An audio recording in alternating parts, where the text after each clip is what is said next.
Well, YouTube, it's me, Fortmaster, and welcome back to another Game Theory reaction. Today's episode is about Five Nights at Freddy's once again, which, it's the gift that doesn't stop giving. But this one is FNAF, The Origins of Evil. Again, I have no idea what that's about. The thumbnail had an arrow pointing between Glamrock Freddy and Mr. Hippo, saying that they were the same or something. I have no idea. So let's see what kind of drugs Matt has been on this week, shall we? I've done it. I've solved FNAF, and the Have clue you that really? brings it all together is this. Don't you hate getting killed by obscure secondary characters? Yeah, I would say I would hate to be killed by obscure secondary characters. I mean, it's just so annoying. It happens all the time. Hello, Internet! Welcome to Game Theory, where today I'm just gonna get straight to the point. This episode was supposed to be our final timeline, but you know what? It's not quite there yet. I think we're gonna have it ready for next week. There's just a few wrinkles that we need to iron out about Elizabeth's death specifically, but otherwise, I feel really good about everything we've pieced together so far. That said, I wanted to put this episode up first regardless, because it dives into a section of the timeline that's likely gonna be controversial, which is also a bad thing because it's the beginning of the timeline. Nothing like starting off on the wrong foot, you know? So in order to head that one off at the pass, That's what they mean by the origins of evil. Literal origins. I brought up origins. how the team and I have been tackling this whole timeline project. Basically that we've broken down everything into three key sections: the foundation of Freddy's, the Afton era, and post-Purple Guy. In that episode, we dug hard into the last chunk, trying to figure out the recent history with things like FNAF VR and Security Breach. But even trickier is the first chunk, the foundation of Freddy's. You see, at this point, we all have a general basic knowledge of the games, right? Kids die, animatronics get possessed, all that good stuff. But here, that foundational stuff right at the beginning, that's the murkiest, because honestly, there's not a lot that's immediately clear that we can go off of. Sure, there's a couple of lines from Phone Guy, maybe a sentence or two from the novels, but otherwise, it seems to be about it. How did William Afton and Henry Emily start working together? Were they rivals? Why did Afton start killing in the first place? Was Fredbear's Family Diner truly the first location? These are questions that seem important for us to answer, and honestly, if you're looking at where the timeline of Five Nights at Freddy's really begins, it's with those sorts of questions. Yeah, because they're never... Well,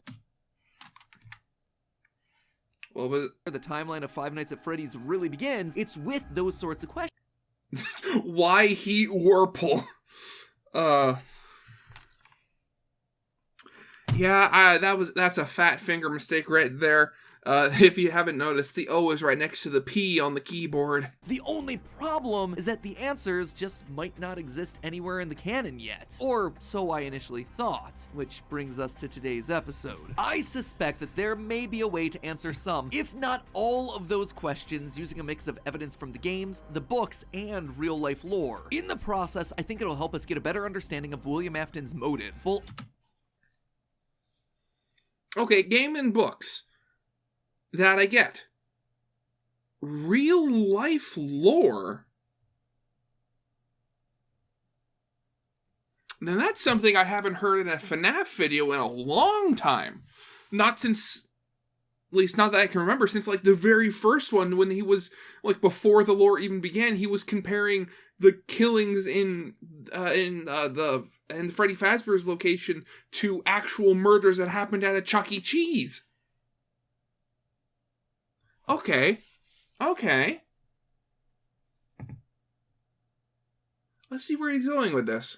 Also outlining a rough sequence of events that'll ultimately help place locations and other things when I tackle the full timeline of the series next week. And all of it hinges on one thing: a set of obscure secondary characters named the Mediocre Melodies. Orville Elephant, Ned Bear, Pig Patch, Happy Frog, and of course, Mr. Hippo. Sometimes a story is just a story. You try to read into every little thing and find meaning in everything anyone says, you'll just drive yourself crazy. Yeah, I know, Mr. Mr. Hippo, I get it. It's been leveled at me more times than I can count. But I think in this case, we actually didn't read into you enough. You see, when the mediocres were first introduced in Pizzeria Simulator, we, as the community, largely dismissed them. And why wouldn't we? This is a game where you're pulling animatronics out of a dumpster. Trash and the gang are literally made of garbage. Why would we think that some random barnyard-themed characters would be worth our attention when there was already so much established lore inside of the thing? We beat the game, we solved the lore, we moved on. Then Ultimate Custom Night released, and there they were again. It was strange to see them fill so many slots, but I don't know, there was also Trash in the Gang, and Music Man! Other random pulls from the character deep cuts, so maybe it was just Scott trying to fill out the roster. Then something unexpected happened. Well, they were mostly treated as a joke.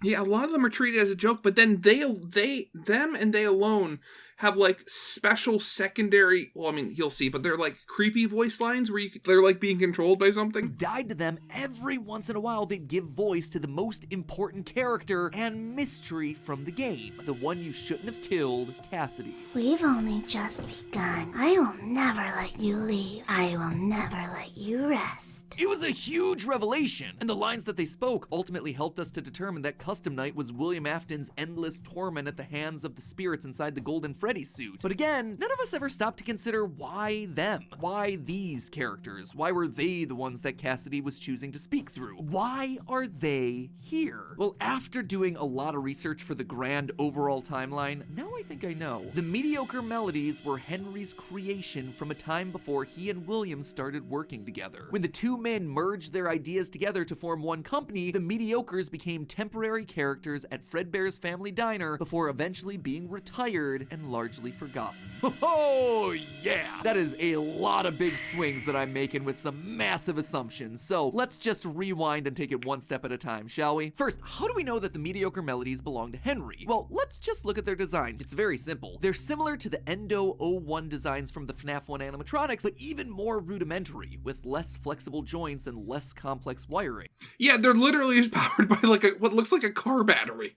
But the important point here is that for each one, the upper jaw and the lower jaw are entirely separate, operating using a very basic hinge towards the back of the head or two metal bars that slide up and down along the side. And you see, that right there is what tells us they belong to Henry. Well, there are plenty of animatronics that fall into a nebulous zone of who designed them. There are a few pieces of tech that we can definitely trace back to their original creator. The Funtime animatronics, for instance, definitely came from Afton. Not only were they designed with the intent of luring and capturing children, something that just doesn't jive with Henry, but the blueprints outright have Afton Robotics written in the corner. Not much you can do to deny that one. Sound illusion discs? Another Afton creation, considering the backs of them are stamped with his company name as we see in the graphic novels. But the one I'm most interested in today is Lefty, the animatronic designed by Henry used to capture his daughter the puppet during FNAF 6. That was clearly not an Afton project. This was purely Henry's doing in secret. So, knowing that, did you happen to notice the two straight metal rods in the schematics with the jaw fully detached from the top of the head? It's an exact match for the design of Happy Frog. It's a Henry signature. But why does that matter? Well, the designs of the mediocres also perfectly match up to the first generation of Freddy, Foxy, Bonnie, and Chica. We know that the Wizards were the earliest form of our core 4 animatronics. These were the ones that had children stuffed inside of them and got possessed. They outright tell us this fact in Ultimate Custom Night. I was the first. I have seen everything. But have you ever stopped to look at how the Wizards were constructed? They use the exact same Hinge techniques jaws, as the and mediocre Chica melodies. has They the, have a full separation between the tops of their head and their jaws. Withered Freddy and Foxy both have the hinge opening in the back like we see with Pig Patch, and Withered Chica follows the Happy Frog and Lefty model with bars in the jaw to aid in opening and closing the mouth. Think this is just a coincidence? Look at Chica in other games. Chica in FNAF 1, a fundamentally different design. Funtime Chica, definitely not. Toy Chica, nope. The only other time we see this sort of Toy fully Chica, separated definitely. head design for animatronics is with the FNAF 6 Rockstar animatronics. Ones that, again, we know were built by Henry as part of his plan to lure everyone back to his pizzeria trap. In short, the animatronic design seems to be giving us a timeline of events. The mediocres and Wizards were built by Henry early in the timeline of the games. Eventually, Afton starts to influence the designs more and more until Henry comes back to design the robots that were used for his pizzeria trap. But again, I ask, why does does any of this matter? Isn't this just a minor detail? Me looking for connections where they don't really matter? No. Knowing that yeah. the Wizards and the Mediocre share a design seems like it might help explain another part of the lore, Happiest Day. In FNAF 3's Happiest Day minigame, we walk past children wearing masks that match the coloring and rough shape of the Mediocres. Pink pig, green frog, purple hippo, orange elephant, blue...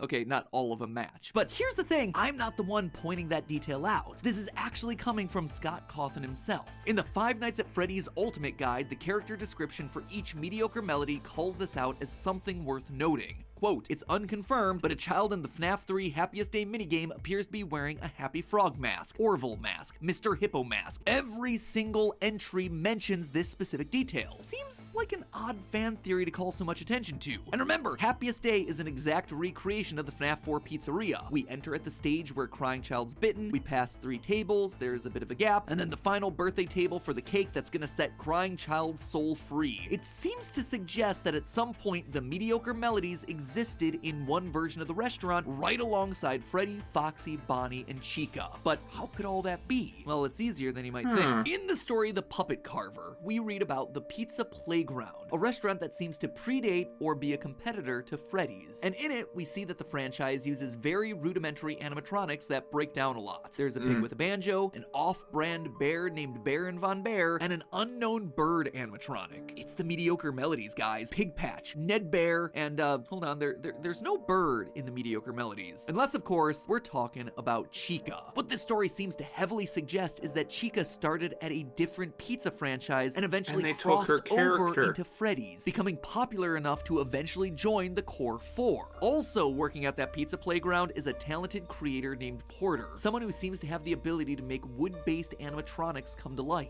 In short, it's the book's stand-in for Henry. Henry may not be the most technologically advanced creator out there, but whatever he creates contains this certain X factor about it, a spark of life. It's how he's able to create endoskeletons out of nothing but wood. No power, no nothing, just wood and a childlike imagination. This, I think, starts to give us an important piece in the puzzle. Afton was the business guy, a tech bro who was smart and could build machines able to mimic voices and transform and launch giant claws out of their stomachs for no apparent reason. But it was Henry who had the pure love of his craft, that intangible thing that just couldn't be replicated, and it drove Afton crazy. In the Silver Eyes novel, we read a bit about Afton's old journals, that they were, quote, full of raving paranoia, passages about Henry that ranged from wild jealousy to near worship, which now gets us moving towards a motive. You see, one thing that I kept getting stuck on in the building of a timeline was the question of why. Why does Afton kill? And out of every He wanted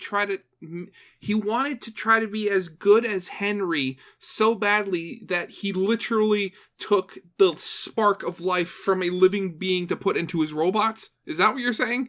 Why does he kill Henry's daughter Charlie specifically? She is one of, if not the first victim of the entire series. So why does Afton do it? Just because he's evil? Just because he's drunk from the bar at Junior's? No. I think Afton both loved and hated his business partner. He admired him and his magic, but also despised him for his success. This contradiction starts to point us to Afton's motive for murder. It also finally helps give us a framework for the early parts of their story. Loyal theorists, let me now point us to the most obvious place that we should have been looking for lore this entire time: the history of the Chuck E. Cheese franchise. Because the game That's all what about he animatronic meant. pizza restaurants, why would we not look to see what creative inspiration Scott might have gotten from the real-life franchise that started it all? I am so dumb. It took me researching an episode over on food theory to finally realize that I should have at least considered this at some point. Again, so the last few game theory, the last few theory videos, there's been these glitches every time he's mentioned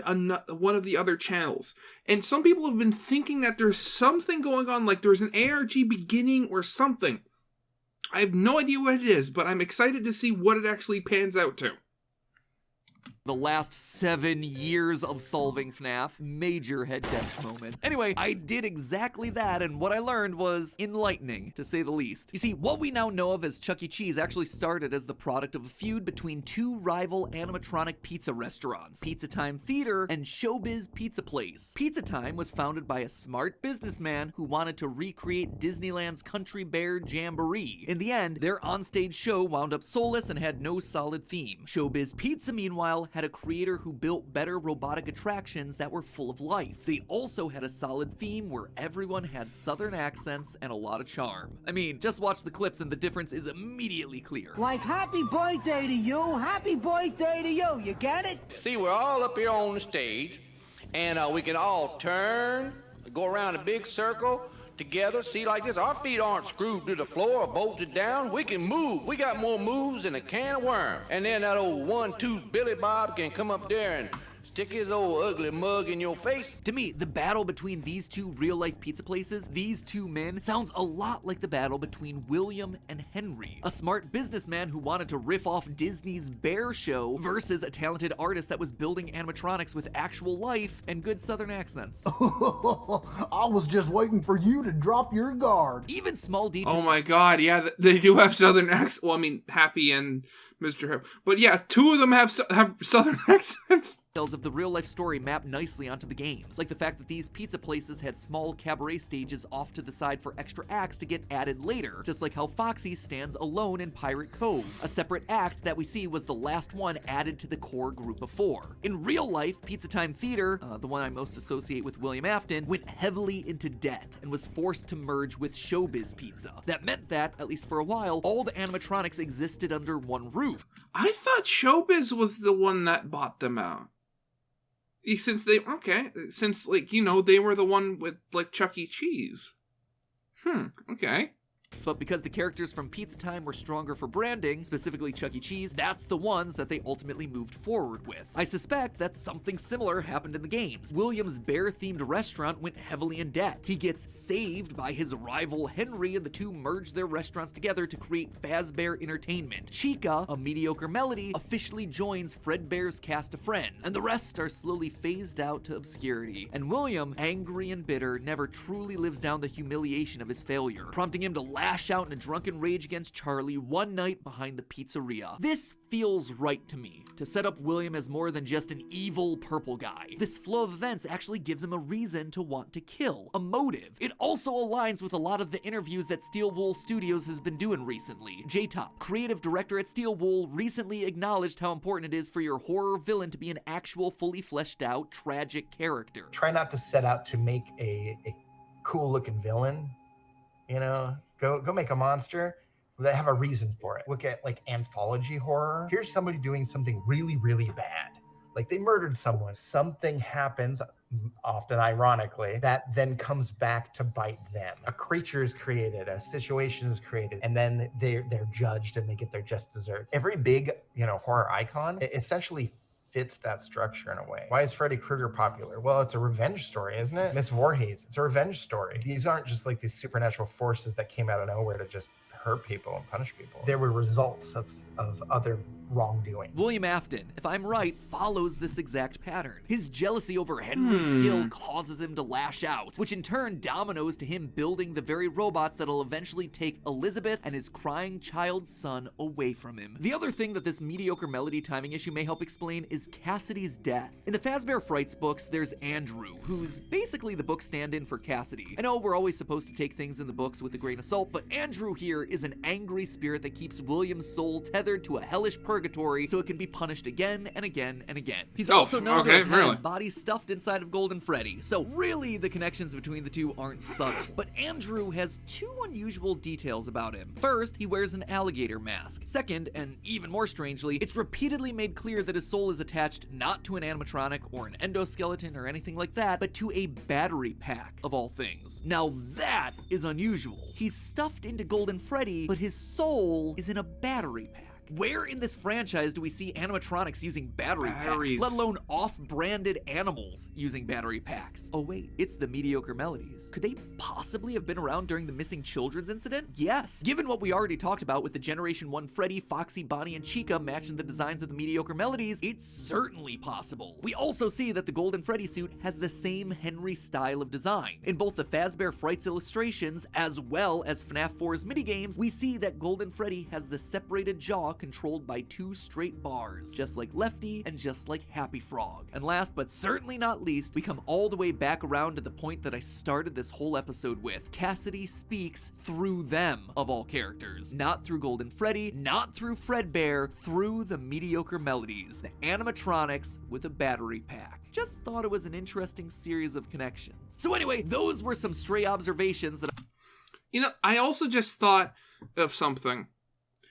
After the whole spring, the training tapes in, what was it, Five Nights at Freddy's 3, they were talking about when they were forced to retire the spring suits, about, don't worry about, like, the new characters or suits looking off-brand.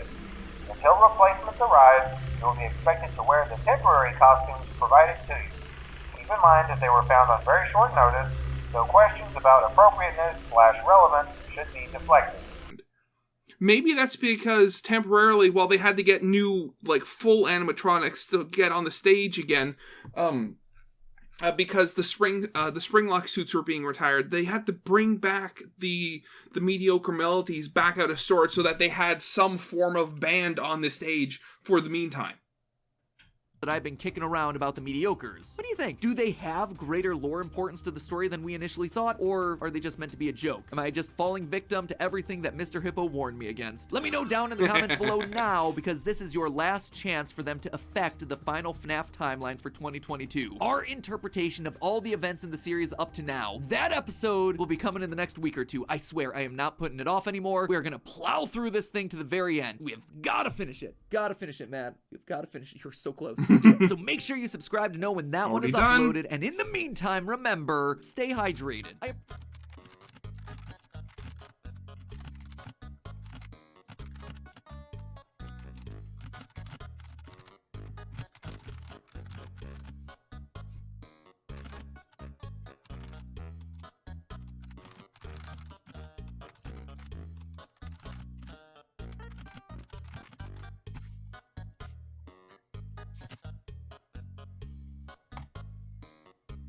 Let's see if that makes any difference in the next theory.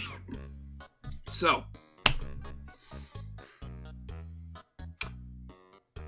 that was pretty cool, and it does actually help these characters that have been in the franchise for a while and have had really no purpose besides just being like middle ground stopgaps in a tech tree, basically. And it just makes me wish that we could hopefully see them in another game, like even if they were just like museum pieces or like seen in a photo. It's like, oh, this is what we did before the modern set of characters were. But yeah, that would be really cool.